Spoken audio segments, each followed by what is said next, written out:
ಎಲ್ಲ ನನ್ನ ನೆಚ್ಚಿನ ಕೊತ್ತತ್ತಿ ಗ್ರಾಮಸ್ಥರಿರ್ತಕ್ಕಂಥ ನಮ್ಮ ಹಿರಿಯರು ಮಾರ್ಗದರ್ಶಕರು ಆದ MS ಆತ್ಮಾನಂದರವರೇ,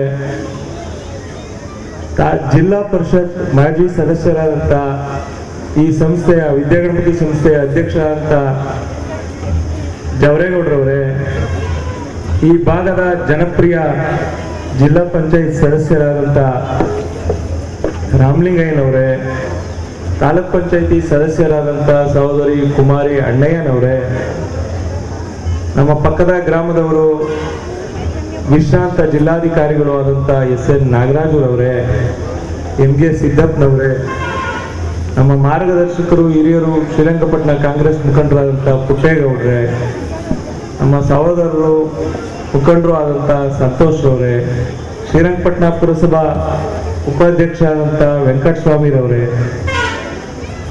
ಮಿತ್ರ ಜಿಲ್ಲಾ ಪಂಚಾಯತ್ ಇನ್ಕಲ್ ಜಿಲ್ಲಾ ಪಂಚಾಯತ್ ಸದಸ್ಯರಾದಂಥ ರಾಕೇಶ್ ಪಾಪಣ್ಣರವರೇ, ನಮ್ಮ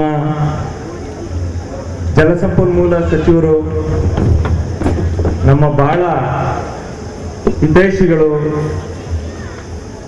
ನಮ್ಮ ದಣಿಗಳು, ಅವ್ರ ಮಗ ಆದಂಥ ಬಸನಗೌಡ ಪಾಟೀಲ್ ರವರೇ, ವೇದಿಕೆ ಮೇಲಿರ್ತಕ್ಕಂಥ ಎಲ್ಲ ಗಣ್ಯರೇ, ಅನ್ಯತಾ ಭಾವಿಸ್ಬೇಡಿ, ಸಮಯದ ಅಭಾವ ಇದೆ. ಎಲ್ಲರೂ ಸೇರಿ ಬಹಳ ಖುಷಿಯಿಂದ ಈ ಅರ್ಥಪೂರ್ಣ ಕಾರ್ಯಕ್ರಮವನ್ನು ಮಾಡಿದಿರಿ.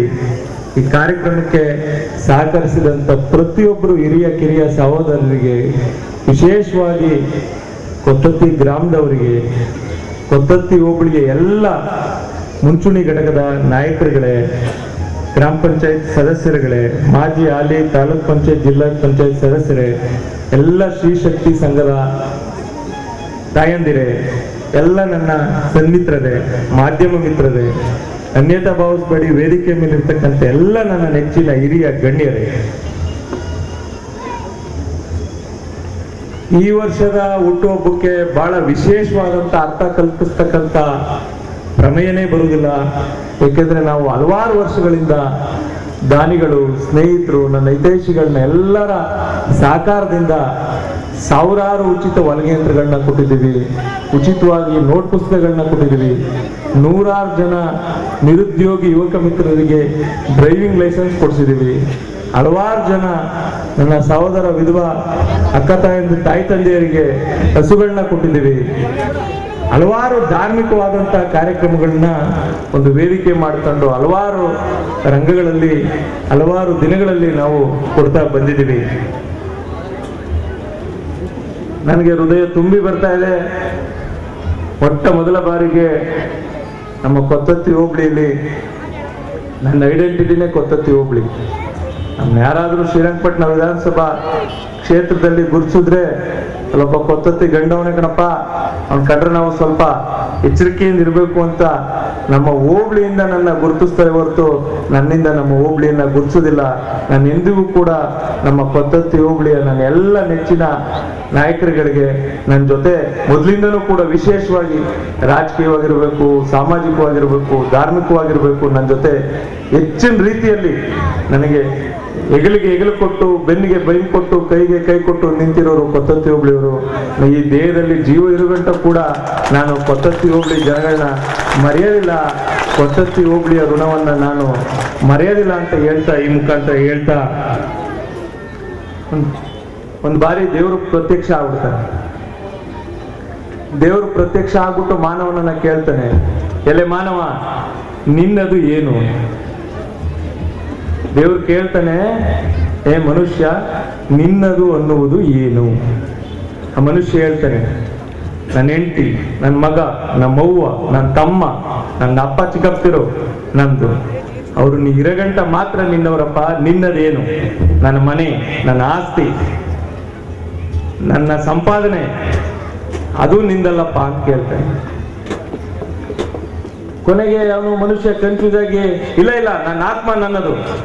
ಅಯ್ಯೋ ಮನುಷ್ಯ, ಆ ಆತ್ಮ ನಿಂದಲ್ಲ, ಪರಮಾತ್ಮಂದು, ನಿಂದೇನದೇ ಹೇಳು ಅಂತ ವಿಚಲಿತ ಆಯ್ತಾನೆ. ಆಗ ದೇವ್ರು ಹೇಳ್ತಾನೆ, ಪ್ರತಿ ನಿನ್ನ ಮುಂದೆ ಇರ್ತಕ್ಕಂಥ ಕ್ಷಣದ ಸಮಯನೇ ನಿಂದು. ನೀನ್ ಇರುವ ಗಂಟ ನಿಂದೇನಾದ್ರು ಇದ್ರೆ ಆ ಸಮಯ, ಆ ಕೊಟ್ಟಿರ್ತಕ್ಕಂಥ ಸಮಯದಲ್ಲಿ ಏನಾದ್ರೂ ಒಳ್ಳೇದನ್ನ ಮಾಡು, ನಿನ್ಗೆ ಒಳ್ಳೇದಾಗ್ತದೆ ಅಂತ ಹೇಳ್ತೇನೆ. ಯಾವುದೋ ಒಂದ್ಸರಿ ನಾನು ಪ್ರಯಾಣ ಮಾಡ್ಬೇಕಾದ್ರೆ ಈ ಸಾಲುಗಳನ್ನ ನಾನು ಓದಿದ್ದೆ. ದೇವ್ರು ನನಗೆ 2 ಕೈ ಕೊಟ್ಟಿದ್ದಾನೆ. ಒಂದ್ ಕೈ ನನಗೆ, ನನ್ನ ಕುಟುಂಬಕ್ಕಾದ್ರೆ, ಒಂದ್ ಕೈ ನನಗೆ, ನನ್ನ ಬಂಧುಗಳಿಗೆ, ನನ್ನವರಿಗೆ ಅಂತ ನಾನು ಮೀಸಲಿಟ್ಕೊಂಡು ಹಲವಾರು ಕಾರ್ಯಕ್ರಮಗಳನ್ನ ರೂಪಿಸ್ಕೊ ಬಂದಿದ್ದೀನಿ. ಇದರಲ್ಲಿ ಯಾವುದೇ ತರ ಸ್ವಾರ್ಥ ಇಲ್ಲ, ರಾಜಕೀಯದ ಉದ್ದೇಶದಿಂದ ಮಾಡ್ತಾ ಇಲ್ಲ. ನನ್ಗೆ ಓಟ್ ಹಾಕಕ್ ಪವರೇ ಇರ್ಲಿಲ್ಲ, ಆಗ್ಲೇ ನಾನು ಇಂಥ 4-6 ಕಾರ್ಯಕ್ರಮಗಳನ್ನ ನಾನು ಮಾಡ್ಕೊಂಡು ಬಂದಿದ್ದೆ. ಇವತ್ತೇನೋ ಒಂದು ವೇದಿಕೆ ಸೃಷ್ಟಿಯಾಗಿದೆ. ನಾನು ರಾಜಕಾರಣಕ್ಕೆ ಬರಬೇಕು ಅಂತ ಬಂದವನಲ್ಲ. ಎಲ್ಲ ನನ್ನ ಬಂಧುಗಳು, ಹಿತೈಷಿಗಳು, ನನ್ನ ವಯಸ್ಸಲ್ಲಿ ಹಿರಿಯಾದ್ರು ಕೂಡ ನನ್ನ ಒಪ್ಕೊಂಡು ನೆಚ್ಕೊಂಡು ನನ್ನ ನಡೆಸ್ತಾ ಬಂದಂತವರ ಮಧ್ಯದಲ್ಲಿ ಸಾಗಬೇಕು ಅನ್ನೋದೊಂದು ನನ್ನ ದೇವೋದ್ದೇಶ ಹೊರತು ಇದರಲ್ಲಿ ಯಾವುದೇ ಸ್ವಾರ್ಥ ಇಲ್ಲ. ಯಾವುದೇ ವೇದಿಕೆಗಳನ್ನ ನನ್ನ ಸ್ವಾರ್ಥಕ್ಕೆ ಬಳಸ್ಕೊಳ್ಳೋದಿಲ್ಲ ಅಂತ ಹೇಳ್ತಾ, ನನಗೆ ಹಲವಾರು ಸರಿ ನನ್ನಲ್ಲಿ ಕಾಡ್ದಂತ ಪ್ರಶ್ನೆ, ಯಾವುದೇ ಕಾರ್ಯಕ್ರಮ ಮಾಡ್ಬೇಕಾದ್ರೂ ಇದು ಸೂಕ್ತ ಸಮಯ ಅಲ್ಲ. ಯಾಕಂದ್ರೆ 100 ಜನ ರೈತರು ನಮ್ಮ ಜಿಲ್ಲೆಯಲ್ಲಿ ಆತ್ಮಹತ್ಯೆ ಮಾಡ್ಕೊಂಡಿದ್ದಾರೆ. 1000 ಜನ ರೈತರು ನಮ್ಮ ರಾಜ್ಯದಲ್ಲಿ ಆತ್ಮಹತ್ಯೆ ಮಾಡ್ಕೊಂಡಿದ್ದಾರೆ. ಬರ ಬಹಳ ತಾಂಡವವಾಡ್ತಾ ಇದೆ ನಮ್ಮ ರಾಜ್ಯದಲ್ಲಿ. ಈ ಸಮಯದಲ್ಲಿ ನೀನು ವಿಜೃಂಭಣೆಯಿಂದ ಹುಟ್ಟುಹಬ್ಬ ಆಚರಣೆ ಮಾಡ್ಕೋಬಾರ್ದು ಅಂತ ನನ್ನ ಹಲವಾರು ಸ್ನೇಹಿತರು ನನಗೆ ಹೇಳಿದಾಗ ನಾನು ಒಪ್ಪಿರ್ಲಿಲ್ಲ ಈ ಕಾರ್ಯಕ್ರಮ ಮಾಡಬಾರ್ದು ಅಂತ. ಏನಿವತ್ತು 2-3 ವರ್ಷಗಳಿಂದ ನೀರಿಲ್ಲ. ಎಲ್ಲ ನನ್ನ ಸಹೋದರಿ ತಾಯಂದಿರು ಕೃಷಿ ಚಟುವಟಿಕೆಗಳಲ್ಲಿ ಭಾಗವಹಿಸ್ತಾ ಇದ್ದಾರೆ. ಅವ್ರು ನಾಟಿ ಮಾಡಿದಾಗ್ಲು, ಕಳೆ ಕಿತ್ತಾಗ್ಲು, ಇನ್ನೊಂದು ಮಾಡಿದಾಗ್ಲು, ಮಗದೊಂದು ಮಾಡಿದಾಗ್ಲು ಅವ್ರಿಗೆ 4-6 ಕಾಸು ಅವ್ರ ಕೈ ಸೇರ್ತಾ ಇದ್ದಾರೆ. ಅವ್ರ ಜೀವನೋಪಾಯಕ್ಕೆ ನೆರವಾಗ್ತಿತ್ತು. ಈ ಬರ ಇರೋದ್ರಿಂದ ಹಸುಗಳನ್ನೆಲ್ಲ ಮಾರ್ಕೊಂಡವ್ರೆ, ಅವ್ರಿಗೆ ಮೇವಿಲ್ಲ.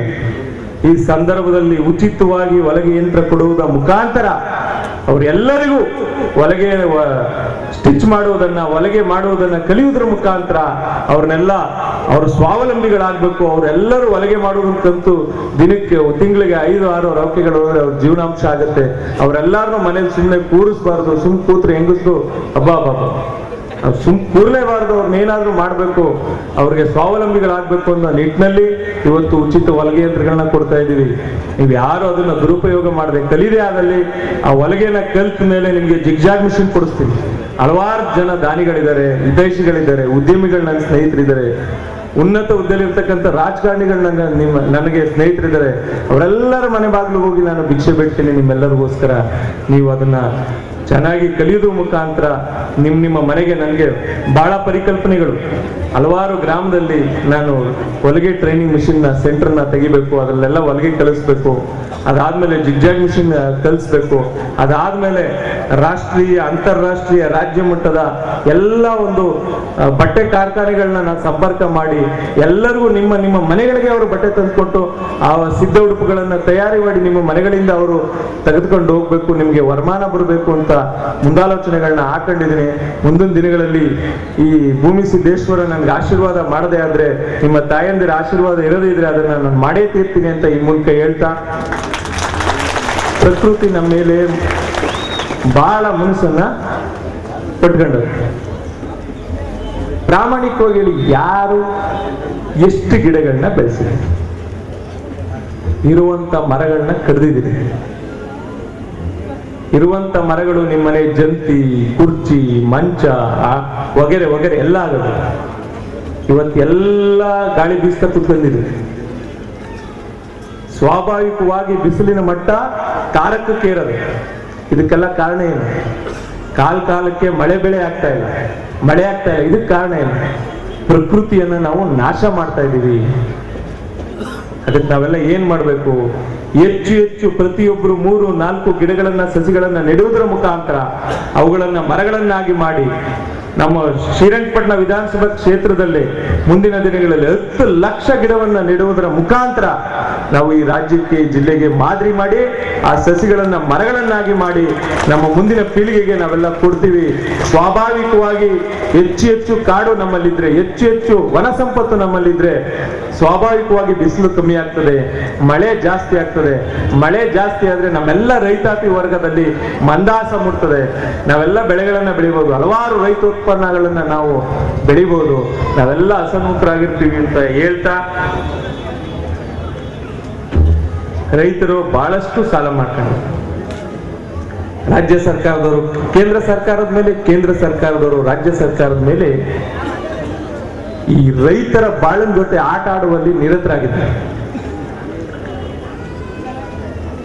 ಉದಾಹರಣೆಗೆ, ನೀವೆಲ್ಲ ಬೀಡಿ ಸಿಗರೇಟ್ ಸೇರ್ತಾನೆ ಬದುಕಬಹುದು, ನೀವೆಲ್ಲ ಕುಡಿದನೆ ಪಾನ್ ಪರಗ ಹಾಕ್ತಾನೆ ಬದುಕಬಹುದು, ನೀವೆಲ್ಲ ನಿಮ್ ತೆಗೆದು ಫೋನ್ ಯೂಸ್ ಮಾಡ್ದೇನೆ ಬದುಕಬಹುದು. ಆದ್ರೆ ಎಂಡ ಮಾರೋನು, ಸಿಗರೇಟ್ ಮಾರೋನು, ಪಾನ್ ಪರಗ್ ಮಾರೋನು, ಸಿಮ್ ಮಾರೋನು, ಶ್ರೀಮಂತ ನಿಮ್ಗೆಲ್ಲ ಉಚಿತ ಸಿಮ್ ಕೊಡ್ತಾವೆ. ಏನೆಲ್ಲ 3 ನಂಬರು, ಇಂಟರ್ನೆಟ್ ಎಲ್ಲ ಹೆಂಗಸ್ರ ಕೈಲಿ, ಎಲ್ಲ ಗಂಡಸ್ರ ಕೈಲಿ, ಎಲ್ಲ ಯುವಕರು ಮುದುಕರು ಮೋಟ್ರು ನಾಳೆ ಹೋಗೋರ್ ಕೈಲೆಲ್ಲ ಫೋನ್ ಬಂದಿದೆ. ನೀವ್ಯಾರು ಅನ್ನ ತಿಂದನೆ ಬದುಕಕ್ಕಾಗಲ್ಲ. ಆದ್ರೆ ರೈತ ಸಂಕಷ್ಟದಲ್ಲಿದ್ದಾರೆ. ನೀವ್ಯಾರು 3 ದಿನ ಊಟ ಮಾಡ್ದೇನೆ ಬದುಕ್ತೀರಾ? ನೀವ್ಯಾರು 3 ದಿನ ನೀರು ಕುಡಿದವರು ಇರ್ತೀರಾ? ಅನ್ನ ಬೆಳೆಯುವಂತ ರೈತ ಸಾಲಗಾರ. ಏನು ಮೋಜು ಮಾಡ್ದೇನೆ ನಾವು ಬದುಕ್ಬೋದು. ಆ ಮೋಜಿನ ಪದಾರ್ಥಗಳು, ಆ ಮದ್ಯಪಾನಗಳು, ಮದ್ಯ ವ್ಯಸನಿಗಳು ಅದ್ರ ಮೇಲೆ ಕೆಟ್ಟಾಗಿ ಬರ್ದಿರ್ತಾರೆ. ನಿಮ್ ಕಿಡ್ನಿ ಹೋಯ್ತದೆ, ಲಿವರ್ ಹೋಯ್ತದೆ, ಅದೆಲ್ಲ ಕಲ್ಸೋಗಿರ್ದಂಗೆ ಇರ್ತದೆ. ನೋಡಿದ್ರೆ ವಾಂತ್ ಬಂದಿರ್ತದೆ ಉಂಡ್ಬಿಟ್ಟು ಅದನ್ನ ನೋಡಿದ್ರೆ. ಅಂತ ಪಿಕ್ಚರ್ ಇದು ಬೀಡಿ ಸಿಗರೇಟ್ ನೀವು ಸೇರ್ತೀರಿ. ದಯವಿಟ್ಟು ಎಲ್ಲ ಮದ್ಯಪಾನ ಧೂಮಪಾನವನ್ನ ಬಿಡಿ. ಹೆಂಡತಿ ಮಕ್ಕಳನ್ನ ಚೆನ್ನಾಗಿ ನೋಡ್ಕೊಳ್ಳಿ, ರೈತರನ್ನ ಗೌರವಿಸಿ.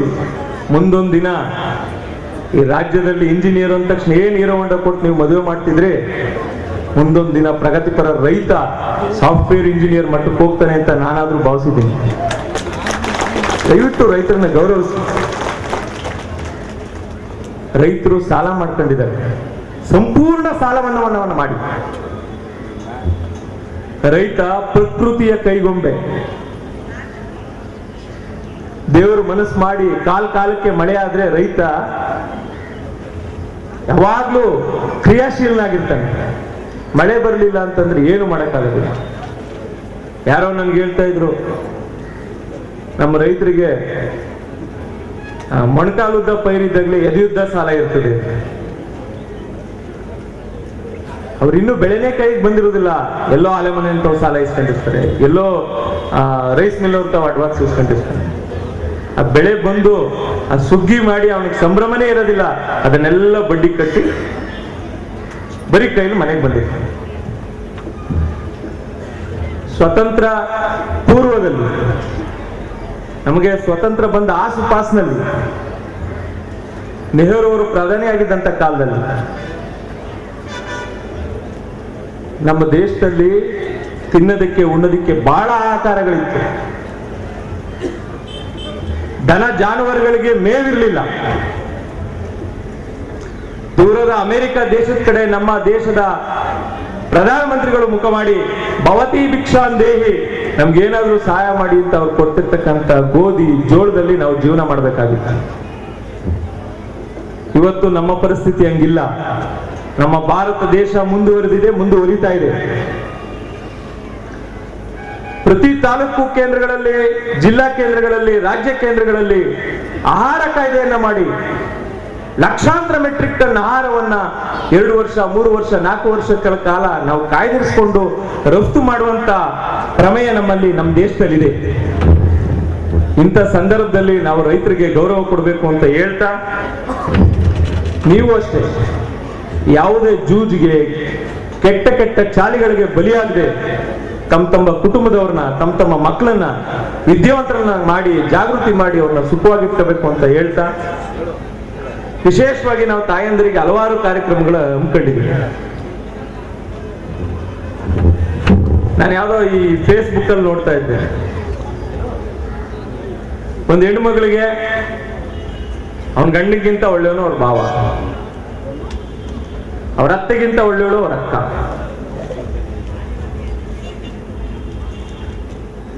ಅತಿ ಸುಂದರವಾದ ಗಂಡಸು ಅವ್ರ ಭಾವ, ಅವ್ರ ಅಣ್ಣ, ಅವ್ರ ತಮ್ಮ. ಒಳ್ಳೆ ಸೊಸೆಗೆ ಒಳ್ಳೆ ಅತ್ತೆ ಸಿಗೋದಿಲ್ಲ, ಒಳ್ಳೆ ಅತ್ತೆಗೆ ಒಳ್ಳೆ ಸೊಸೆ ಸಿಗೋದಿಲ್ಲ.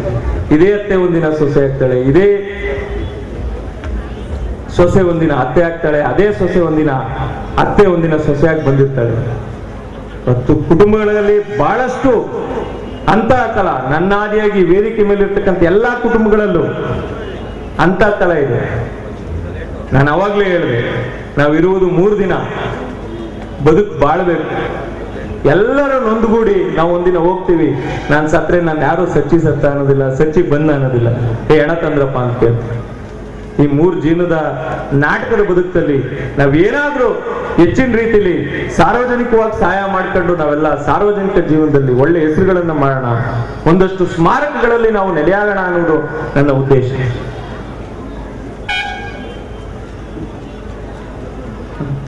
ಮಹಿಳೆಯರು ಹೆಚ್ಚೆಚ್ಚು ವ್ಯವಸಾಯದ ಜೊತೆಗೆ, ನಿಮ್ಮ ಮನೆಯವರು ವ್ಯವಸಾಯ ಮಾಡ್ತಾ ಬರ್ತಾ ಇದ್ರೆ, ನೀವು ಪಶುಸಂಗೋಪನೆ, ಹೈನುಗಾರಿಕೆ, ಗುಡಿ ಕೈಗಾರಿಕೆ, ಹಲವಾರು ನಮ್ಮ ಹಿರಿಯರು ಪುಟ್ಟೇಗೌಡರು ಹೇಳಿದ್ರು, ನಮ್ಮ ನಾಗರಾಜಣ್ಣವ್ರು ಹೇಳಿದ್ರು, ಸರ್ಕಾರದಿಂದ ಹಲವಾರು